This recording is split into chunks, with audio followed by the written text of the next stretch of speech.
ग्रामायण ग्रामायण घेऊ श्वास हा नवा. ग्रामायण ग्रामायण घेऊ ध्यास हा नवा. ग्रामायण ग्रामायण. नमस्कार, मी ॲडव्होकेट सौ स्मिता देशपांडे. आज आपण ग्रामायण या प्रतिष्ठाना अंतर्गत ज्ञानगाथा हा जो त्यांनी उपक्रम सादर केलेला आहे त्या अंतर्गत माझ्याकडे विषय दिलेला आहे ग्राहक संरक्षण कायदा 2019. तर मी सर्वप्रथम ग्रामायण प्रतिष्ठानाचे आणि या ज्ञानगाथा या उपक्रमाबद्दल आयोजकांचे आभार मानते आणि मी माझ्या विषयाला प्रारंभ करते. मित्रांनो, ग्राहक चळवळीमधील ग्राहक संरक्षण कायदा हे ग्राहकांचे एक शस्त्र आहे. यापूर्वी ग्राहक संरक्षण कायदा 1986 हा अखिल भारतीय ग्राहक पंचायतच्या जे संस्थापक होते माननीय बिंदू माधव जोशी, राजाभाऊ पोपू, बापूसाहेब महाशब्दे, सुरेशजी बहिराट यांच्या अथक प्रयत्नाने तो तयार केला, त्याचा मसुदा तयार केला आणि माननीय राजीव गांधी यांच्या कार्यकाळामध्ये तो मसुदा सादर केला. परंतु जसजसा काळ बदलला, म्हणजे 1986 ते आता आपण 2020 मध्ये आलेलो आहोत, तेव्हा ग्राहकांच्या गरजा, ग्राहकांचे वस्तू विकत घेण्याच्या सवयी या सगळ्या बदलत गेल्या. आता आपण टेक्नोसॅव्ही झालेलो आहे. आता सगळं आपण ऑनलाईन, स्मार्टफोन किंवा गुगल, ऑनलाईन पेमेंट या काळात आलेलो आहोत. आणि त्या कोरोना काळात 20 जुलै 2020 रोजी हा ग्राहक संरक्षण कायदा 2019 कार्यान्वित झाला. हा अतिशय सुंदर कायदा आहे. तो सुंदर कायदा का बरं? कारण की एखादा कायदा म्हटला की तो क्लिष्ट असतो.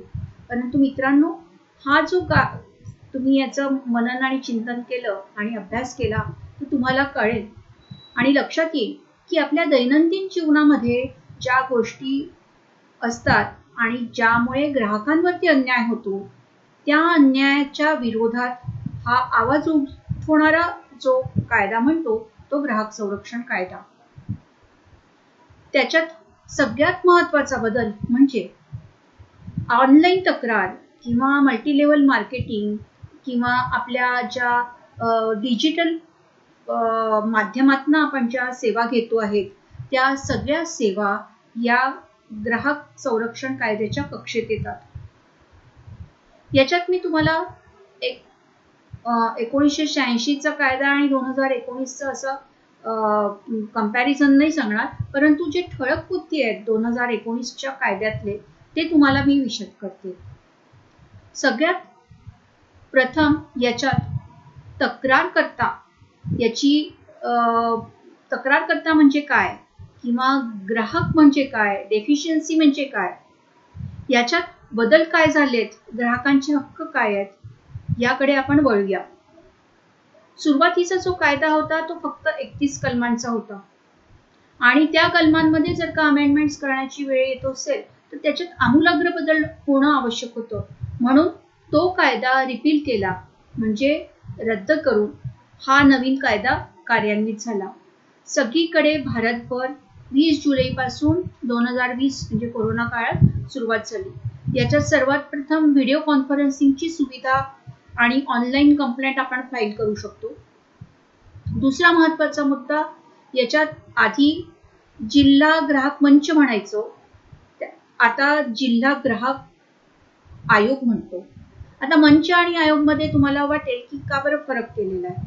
तर मंचाला अधिकार कमी होते, परंतु आयोगाला जे अधिकार दिलेले आहेत ते अतिशय व्यापक आहेत आणि त्या व्यापक अधिकारामुळे या कायद्याला अनन्यसाधारण महत्त्व प्राप्त झालेलं आहे.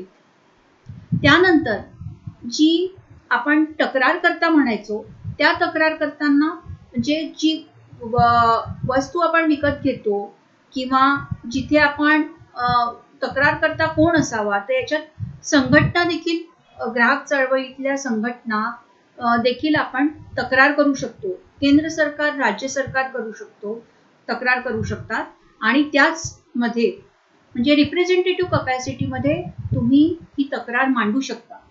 आणि एखादा जर का तक्रार करता मरण पावला असेल तर त्याचे वारस देखील तक्रार दाखल करू शकतात. हा थोडा बहुत बदल आलेला आहे आणि तो अतिशय महत्वाचा आहे. त्यानंतर ग्राहक कोण आहे? जी वस्तू आपण विकत घेतो, ज्याच्यामध्ये सेवा आहे, नंतर पावती मिळालेली आहे, ज्या दुकानदाराकडनं आपण घेतलेली आहे त्याच्यात ग्राहक आणि जी रिलेशनशिप आहे, कन्झ्युमर रिलेशनशिप डिफिशियन्सी म्हणजे त्याच्यात त्रुटी आढळण्याचं आहे त्या होतात.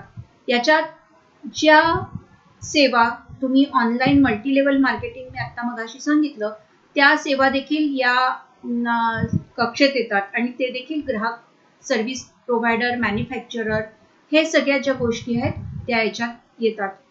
तिसरा जो बदल आहे त्याच्यात पिक्युनरी ज्युरिडिक्शन. पिक्युनरी ज्युरिडिक्शन म्हणजे काय की जेव्हा एखादी वस्तू तुम्ही घेता त्याचं मूल्यांकन काय असतं. म्हणजे समजा एखादी गोष्ट 1 लाखाची असेल तर तुम्ही सुरुवातीला आधीच्या कायद्यानुसार तुम्ही जिल्हा मंचाकडे तक्रार करू शकत होते, परंतु या कायद्यान्वये इथे 1 करोड पर्यंतचं ज्याचं वस्तूचं मूल्यांकन आहे, ज्याच्यात तुम्ही मानसिक हानी किंवा शारीरिक हानी किंवा तुम्हाला कॉम्पन्सेशन मागत असाल तर 1 करोड पर्यंतच्या मूल्यांकनासाठी तुम्ही जिल्हा आयोगाकडे तक्रार करू शकता. हा एक महत्वाचा बदल आहे, कारण की आपले 50 ते 60% ज्या समस्या आहेत त्या 1 करोडच्या आधीच येतात आणि त्या कक्षेच्या आत असल्या कारणाने जिल्हा आयोग आपल्या जिल्ह्याच्या ठिकाणी असतोच. त्या ठिकाणी तुम्ही तक्रार केली तर आपल्याला पूर्वी राज्य आयोगाकडे जावं लागायचं, तर ती जाऊ शकत नाही. ही एक मोठी आपल्याला संधी प्राप्त झालेली आहे. यानंतर याच्यात एक समझोता म्हणजे मध्यस्थाची भूमिका आजपर्यंत माननीय सर्वोच्च न्यायालय, उच्च न्यायालय, जिल्हा न्यायालय आणि फॅमिली कोर्ट किंवा इतर न्यायालयात होती. परंतु ती मध्यस्थाची भूमिका आपल्याला या कायद्यान्वये प्राप्त झालेली आहे. का बरं प्राप्त म्हणजे मी महत्वाचं म्हणते आहे, कारण वर्षानुवर्ष केसेस खितपत राहतात. म्हणजे तुम्ही खरं कायद्याने बंधनकारक केलेलं आहे की 3 महिन्याच्या आत तुमची तक्रार निकाली लागायला पाहिजे, परंतु ही शोकांतिका आहे की 3 महिन्याच्या आत केसेस निकाली लागत नाहीत आणि केसेस प्रलंबित राहतात. मग या प्रलंबित राहिल्यामुळे ग्राहकांवरती जो अन्याय होतोय त्या अन्यायाच्या विरोधात जर का आपल्याला त्याची जी पेंडन्सी आहे ती कमी करायचं आहे तर तुम्ही मध्यस्थाकडे ती केस जाऊ शकते आणि मध्यस्थाचं तिथे पॅनेल राहिलंय. दोन्ही पार्टीजच्या ज्या आहेत तिथे एक कन्सेंट फॉर्मवरती सही करतील आणि त्यानंतरच ती मध्यस्थाकडे जाईल. म्हणजे वेळ काढूपणाचं धोरण नाही किंवा एखाद्या तक्रारकर्त्याला वाटलं की आपली केस जी आहे ती मध्यस्थामार्फत आपण सोडवायची तर ती तुम्ही सोडवू शकता, परंतु तेव्हा विरुद्ध पक्षाची देखील कन्सेंट म्हणजे मान्यता लागते आणि दोघांच्या सही नंतरच ती मध्यस्थाकडे येते.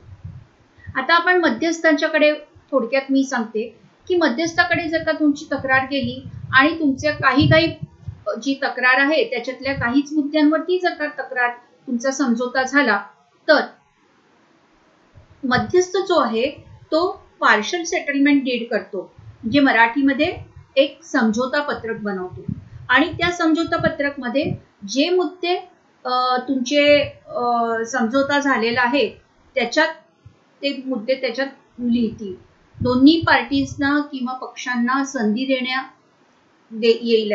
त्याच्यानंतर ते समझोता पत्र 7 दिवसाच्या आत माननीय जिल्हा आयोगाकडे किंवा राज्य आयोग जेथे कुठे केस असेल पेंडिंग त्यांच्याकडे देणं आवश्यक आहे, कारण की मध्यस्थाची ही जी भूमिका आहे ती सगळ्या आयोगामध्ये आहे, उपलब्ध आहे. ती दिल्यानंतर तुमची केस निकाली राहू शकते, परंतु काही अंशीच तुमच्या तक्रारी म्हणजे जे मुद्दे आहेत ते सॉल्व्ह झालेले असतील, समझोता झालेला असेल आणि काही मुद्द्यांवरती माननीय आयोगाला आदेश पारित करायचा असेल तर माननीय आयोग तुम्हाला की कोणचंही जिथे केस पेंडिंग असेल तिथे ती आयोग निकाली काढेल.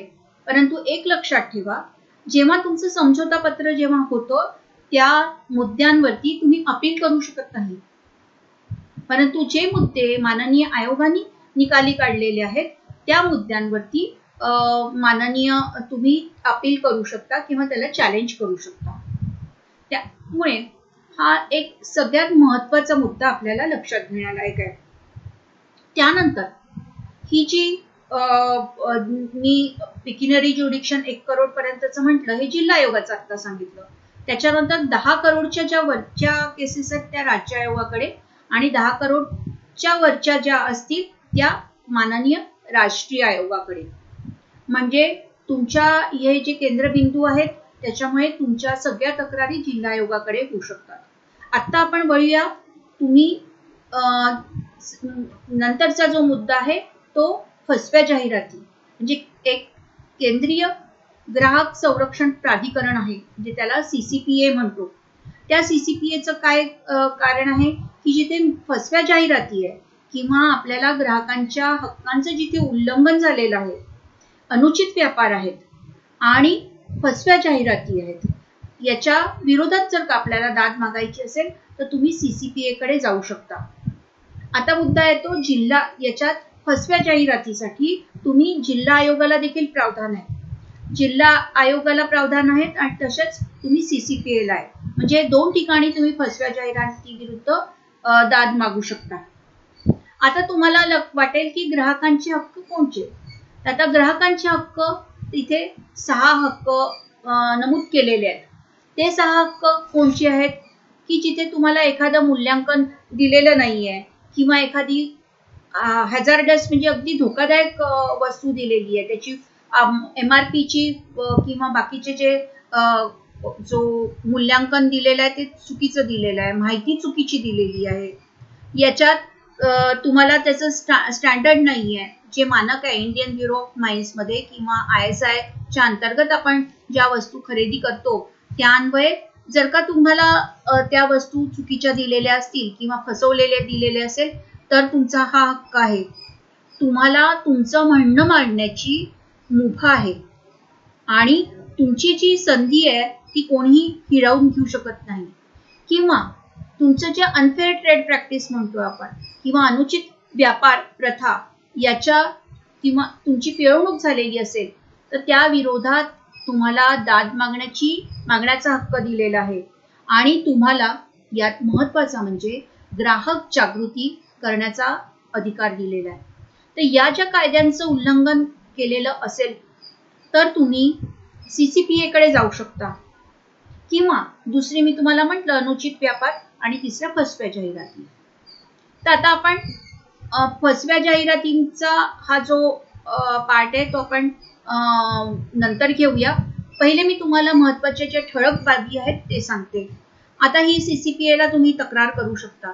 त्याच्यानंतर ई-कॉमर्स म्हणजे डिजिटल मार्केटिंगची प्रथा आलेली आहे, मध्यस्थाची पण आलेली आहे. त्याच्यानंतर जे राष्ट्रीय आयोग आहे, ज्या राष्ट्रीय आयोगामध्ये पहिल्यांदा फक्त रिव्हिजन व्हायची, तर आता त्याच्यात सेकंड अपीलचं प्रावधान दिलेलं आहे. म्हणजे कायद्याचा जो कीस पाडतो आपण आणि कायद्याचा जो प्रश्न असेल तो तुम्ही माननीय राष्ट्रीय आयोगाकडे सेकंड अपील मध्ये दाखल करू शकता.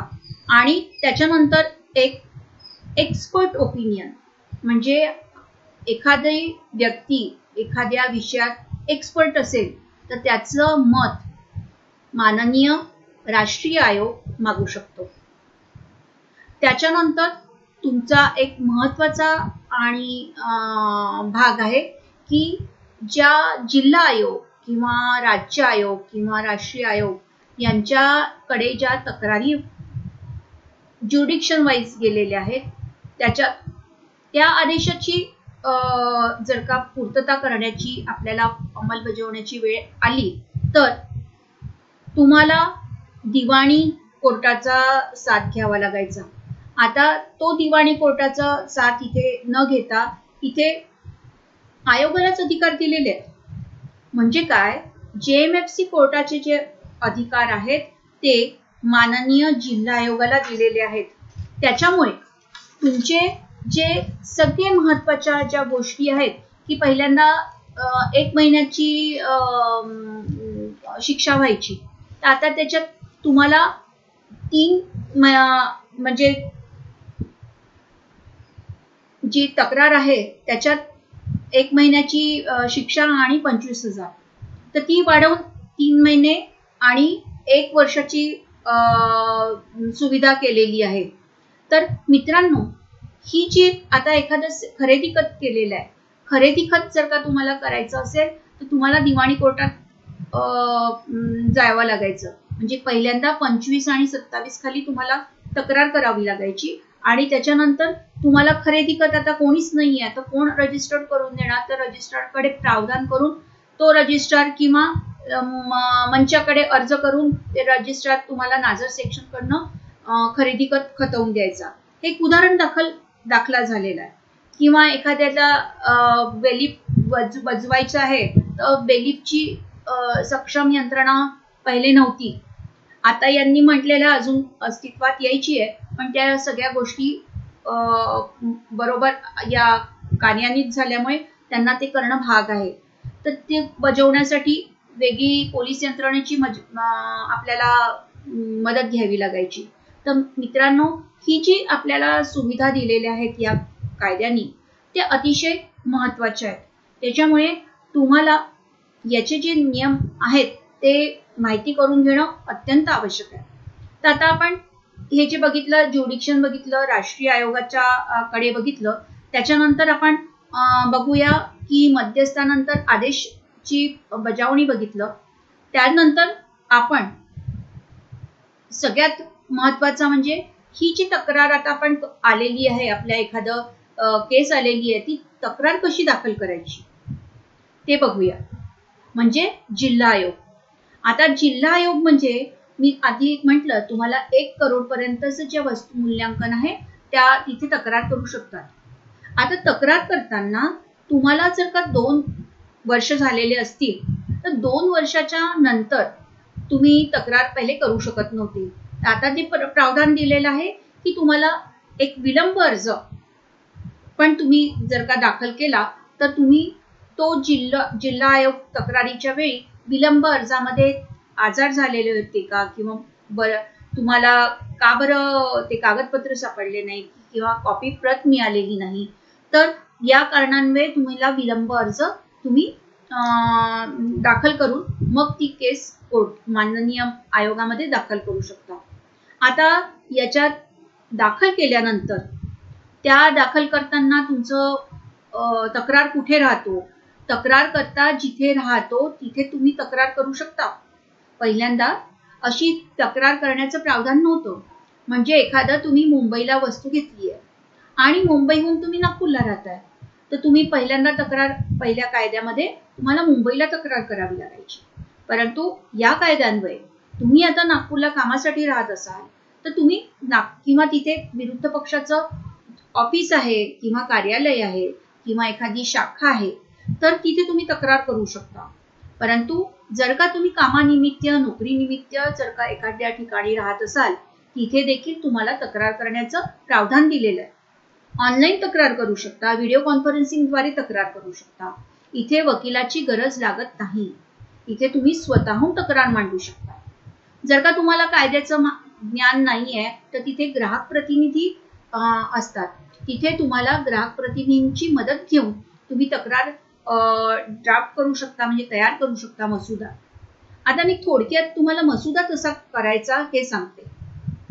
काय होतं की जेव्हा एखादा वकील नसतो आणि आपल्याला स्वतः इन पर्सनल कपॅसिटी म्हणजे स्वतःहून व्यक्तिशः केस मांडायची असेल तर आपण केसमध्ये किंवा तक्रारीमध्ये काय लिहायचं हे आपल्याला माहिती नसतं.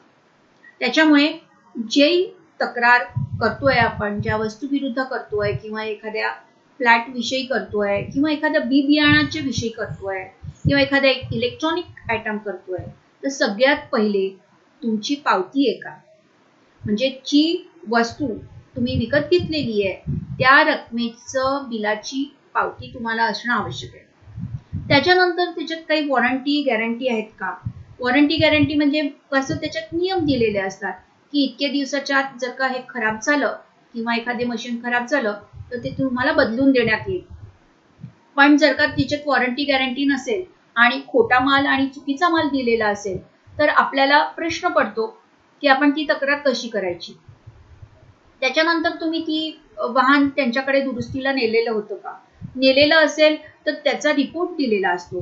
म्हणजे एखादी वस्तू तुम्ही खराब झालेली आहे म्हणून ते एक पत्र देतात, त्याच्यानंतर डिलिव्हरी रिपोर्ट देतात कोणत्याही भागात. तसा तुम्हाला तो रिपोर्ट किंवा कागदपत्र असणं आवश्यक आहे. त्याच्यानंतर तुम्ही काही पत्रव्यवहार केलेत का. पत्रव्यवहार कोणाला, विरुद्ध पक्षाला. तर विरुद्ध पक्षाला पत्रव्यवहार केले तर तुम्ही कुठे कुठे पत्रव्यवहार केले. तुम्ही जर का एखाद्या दुकानातनं गोष्ट घेतलेली आहे तर तुम्ही नुसत्या दुकानदाराला पत्र देऊन होणार नाही. तर त्याचा जो उत्पादक आहे जिथून तुम्ही घेतलं तिथनं तुम्हाला घेणं आवश्यक आहे. म्हणजे त्याचा पत्ता, नाव, गाव, ईमेल हे सगळे मुद्दे घेतल्यानंतर तुम्ही त्याच्या कडे त्याची ईमेल्सचे प्रिंटआउट्स घेणं किंवा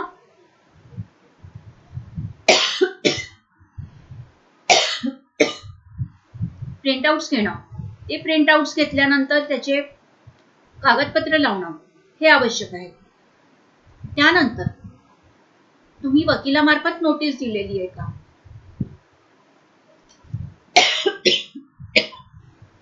जी तुम्ही नोटीस दिलेली असेल ती नोटीस केव्हा दिली, त्याची पोचपावती आहे का.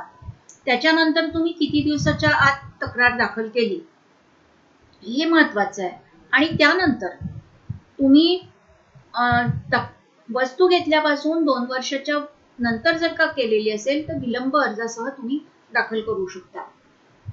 जर का तुम्हाला तक्रार करायची आहे की तुमचं नाव, गाव, पत्ता, मोबाईल नंबर, ईमेल आयडी, त्याच्यानंतर विरुद्ध बाजूचं पण नाव, गाव, पत्ता, मोबाईल नंबर, ईमेल आयडी, त्याच्यानंतर तुम्ही कलम 35 अंतर्गत तक्रार करू शकता. पहिले 12 अंतर्गत करत होते. त्याच्यामध्ये तुम्ही हे सगळे मी या ठिकाणी मी असा रहिवासी आहे, इथे कामानिमित्त आलोय, फलाना हे लिहायचं. त्याच्यानंतर ही वस्तू घेतलेली आहे, त्या वस्तू कशासाठी घेतली आहे, तुम्ही किती दिवसात खराब झाली, काय झालं, हे सगळे तुम्ही मुद्दे त्याच्यात मांडू शकता. त्यानंतर ते मुद्दे झाल्यानंतर ती कशी खराब झाली आणि तुम्ही आणि विरुद्ध पक्ष म्हणजे तक्रारकर्ता आणि सर्व्हिस प्रोव्हायडर हे जे रिलेशनशिप आहे किंवा आपण कायद्याच्या याच्यात म्हणतो की त्रुटी दिलेल्या आहेत, त्यांनी सदोष वस्तू दिलेली आहे, त्याच्यात त्यांनी बदलावून दिलेली नाही आहे, त्यामुळे आमचं असं नुकसान झालं, आर्थिक नुकसान झालं, मानसिक त्रास झाला, हे सगळे मुद्दे तुम्हाला लिहिणं आवश्यक आहे. त्याच्यानंतर तुम्ही ज्या ठिकाणी राहता त्या ठिकाणी ते जिल्हा आयोग आहे म्हणून त्या जिल्हा आयोगाला अधिकार आहे आणि त्याच्यात एक अंडरटेकिंग द्यावं लागतं की तुम्ही कुठेही केस दाखल केलेली नाहीये.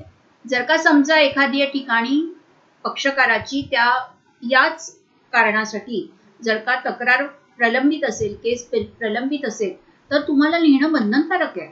तुम्ही कुठेही लपवून केस दाखल करू शकत नाही.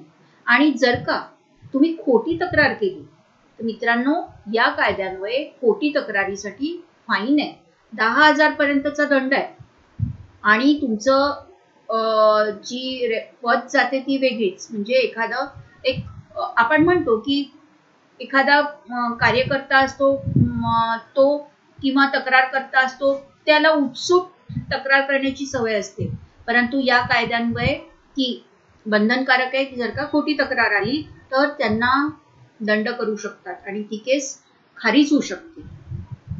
आता बघा मी तुम्हाला सांगितलं तक्रार कशी करायची. त्याच्यानंतर आपण बघूया की तक्रार दाखल केल्यानंतर त्यांना 21 दिवसाच्या आत ती तक्रार ऍडमिट करून म्हणजे दाखल करून घेणं आवश्यक आहे.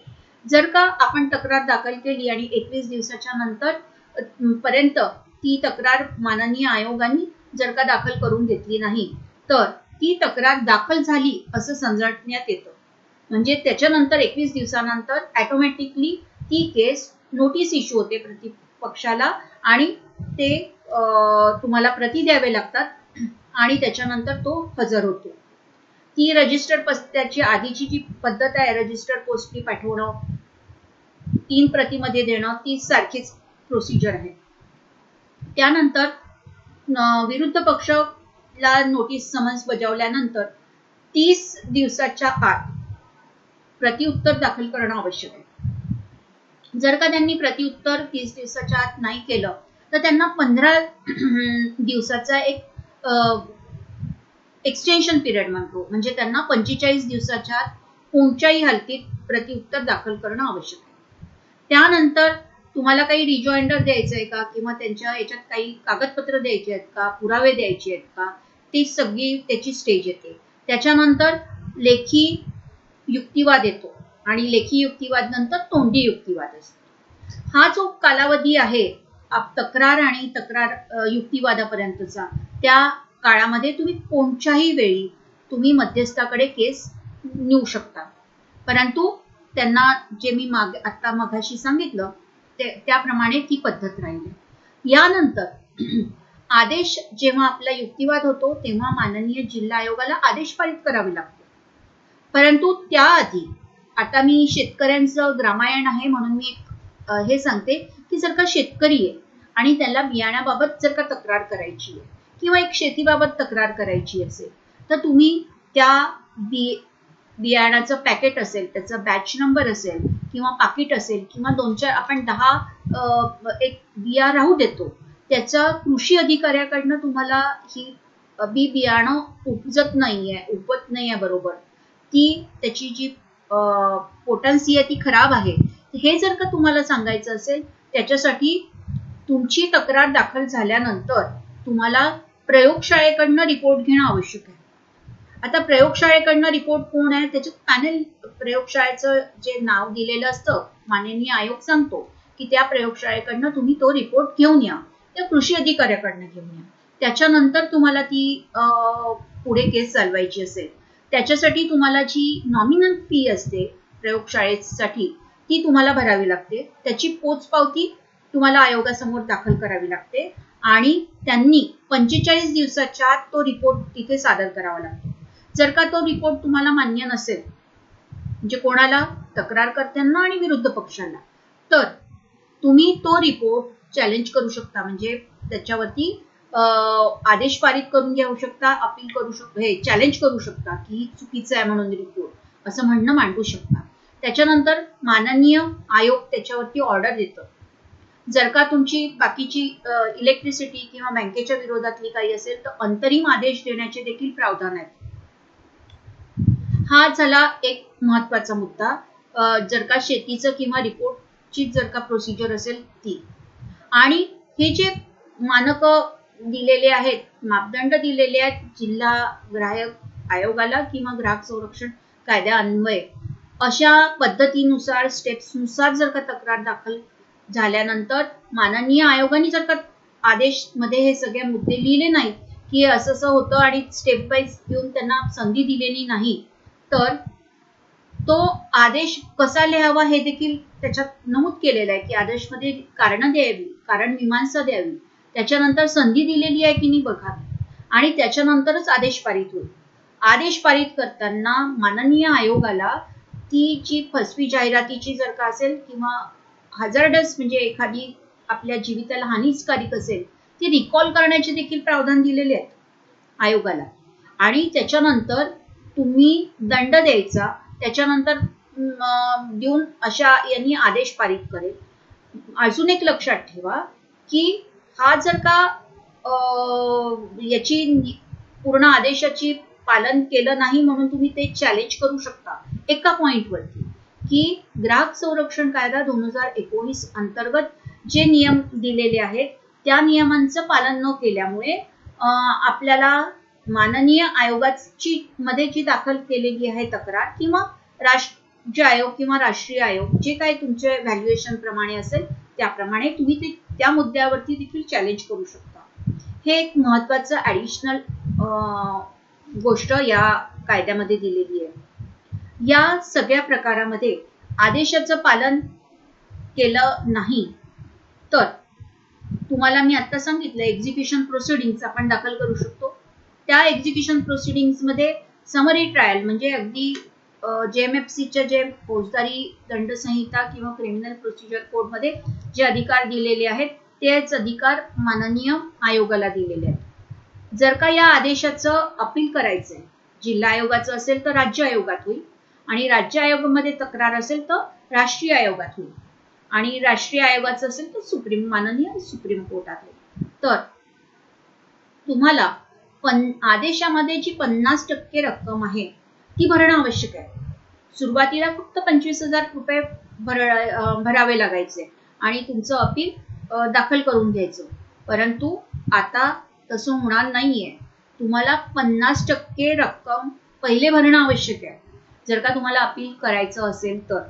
आणि राज्य आयोगाकडे अपील करायचं असेल तर पहिल्यांदा 30 दिवसाचा कालावधी होता, आता तो 45 दिवसाचा झालेला आहे.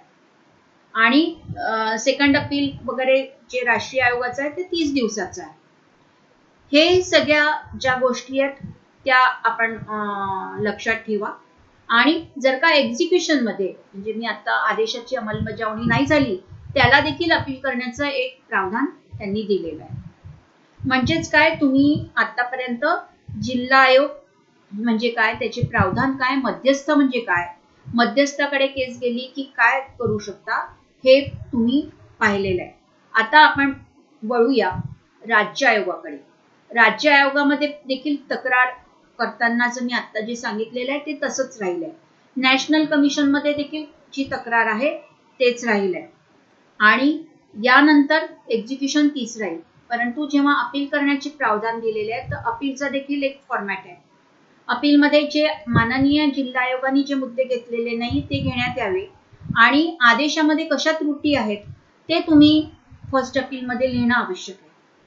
आता समजा हे सगळं करत असते वेळी एखादी टायपिंग मिस्टेक असेल किंवा काही गोष्टी पॉवर ऑफ रिव्ह्यू म्हणजे एखादा जर का तक्रार करता हजर झाला नाही तर ती केस खारिज व्हायची ज्या 1986च्या कायद्यामध्ये. तर या कायद्यानुसार ती केस खारिज होत नाही. नाहीतर आम्हाला काय करावं लागायचं की ती केस खारिज झाली आहे म्हणून राज्य आयोगाकडे जाऊन ती रिस्टोर करून घ्यावी लागायची. परंतु आता त्यांनी खारिज करू नये म्हणून लिहिलेलं आहे. म्हणजे डिसमिस इन डिफॉल्ट होणार नाही तुमची केस, परंतु माननीय आयोगाला अधिकार राहतील की पूर्ण कागदपत्रांचा पडताळणी करून त्यांनी ती केस निकाली काढावी. म्हणजे जर का तुम्ही एखादा तक्रार करता तिथे हजर झाला नाही किंवा तक्रारकर्त्याचे वकील कोणी हजर झाले नाही तर पहिल्यांदा डिसमिस इन डिफॉल्ट व्हायचं. तर आता तसं होणार नाही. तर आता तुमची केस ती निकालीच काढते. हा एक अजून एक महत्वाचा बदल झालेला आहे. त्याच्यानंतर हे देखील बाब लक्षात ठेवणं एवढ्यासाठी आहे कारण पहिल्यांदा पॉवर ऑफ रिव्ह्यू नव्हती. आत्ताच्या कायद्यानुसार ती पॉवर ऑफ रिव्ह्यू त्यांनी दिलेली आहे. आता याच्यानंतर तुम्ही ही पद्धत राज्य आयोग आणि राष्ट्रीय आयोगाकडे तुम्ही ही जी आता मी म्हटलं अपील करायचं आहे तर अपील मध्ये जी 50% रक्कम तुम्ही भरणार असाल त्याची पावती ठेवायची. तुमच्या मनात प्रश्न येईल की प्रत्येक वेळेस आपण 50% रक्कम भरणं आवश्यक आहे का? नाही.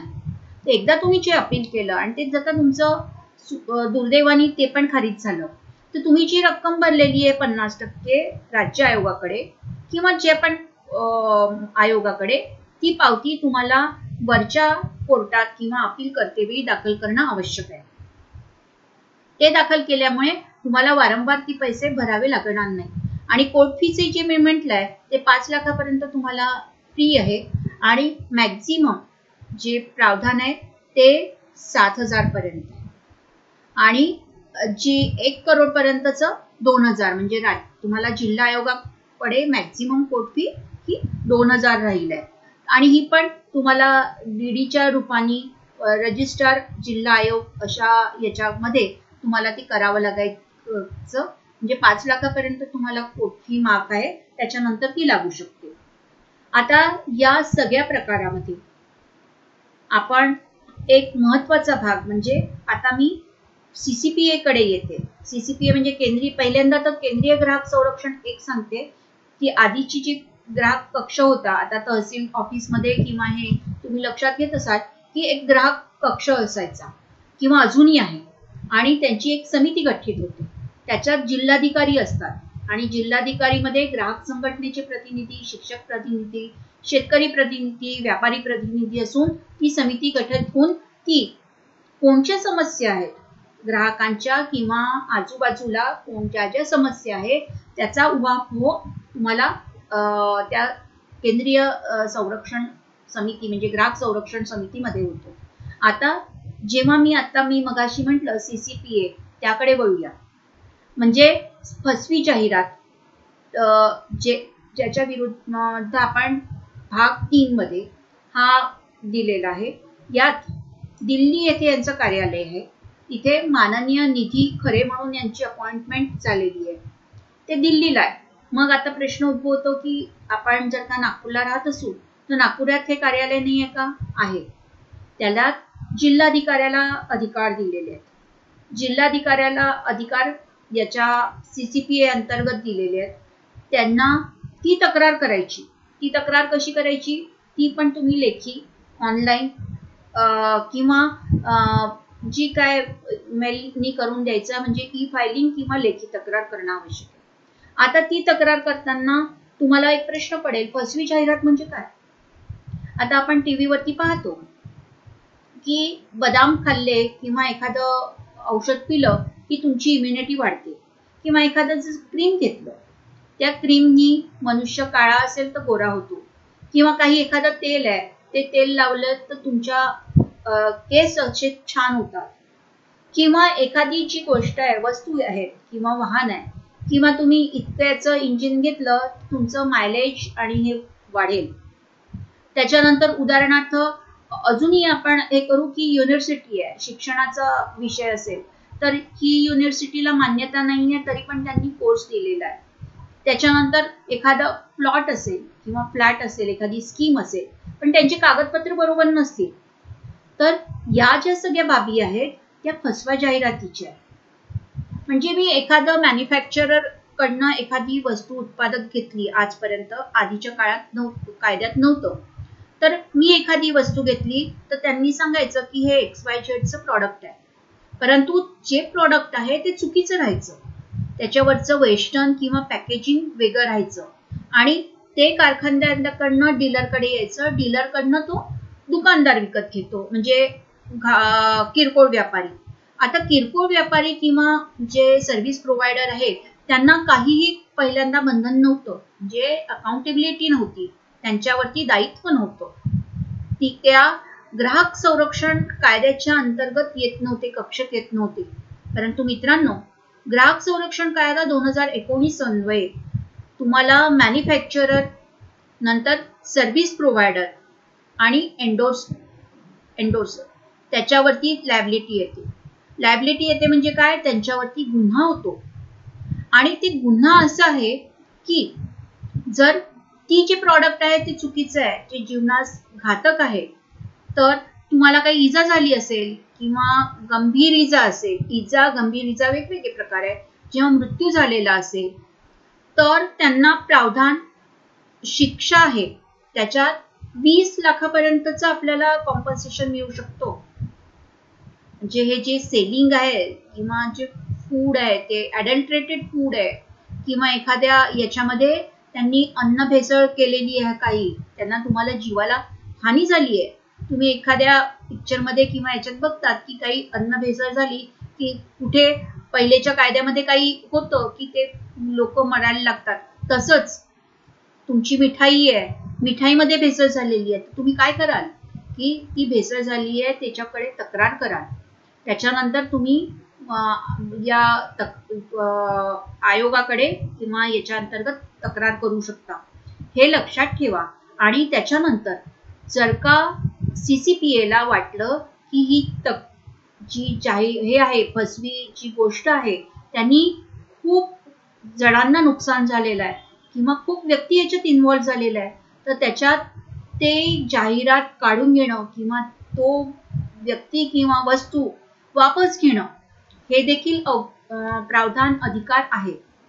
जेव्हा त्यांना 50 लाखापर्यंत दंड होऊ शकतो, त्यांचं लायसन्स कॅन्सल होऊ शकतो. म्हणजे गुन्हा झाला तर ते सस्पेंड होईल 2 वर्षाकरता.